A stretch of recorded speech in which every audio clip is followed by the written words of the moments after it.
Hello guys, i-flex ko lang yung kagandahan ng tanawin dito sa Rapu-Rapu Albay guys. Napakagandang tanawin makikita mo kapag nasa top or nasa taas ka guys. Napaka-green ang kapaligiran guys. Iyan, ang dami, ang may matataas na bundok guys. Ito yung binigay sa aking video ng aking kapatid kasi dito siya nagtatrabaho na assign. Kaya sabi ko, hindi ako nakapag-travel or nakakapunta kahit saan. Kaya siya yung nag-video ng mga magandang tanawin para sa akin na ina-upload ko guys. Yan. Yan, nagmotor lang siya guys dyan at binibidyoan niya yung mga dinadaanan niya. Ang ganda lang, ang ganda no guys.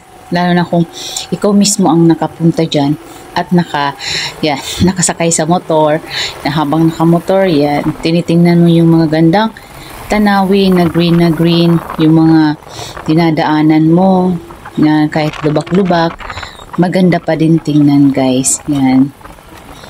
So, enjoy watching guys dito sa Albay na maraming magandang tanawin dito. Kaya lang, hindi ako nakapag alis-alis o nakapaglabas or travel dahil sa situation ko guys. Kaya video ito ng aking kapatid na kinuha niya para sa akin para ma-upload ko guys. So, enjoy watching guys!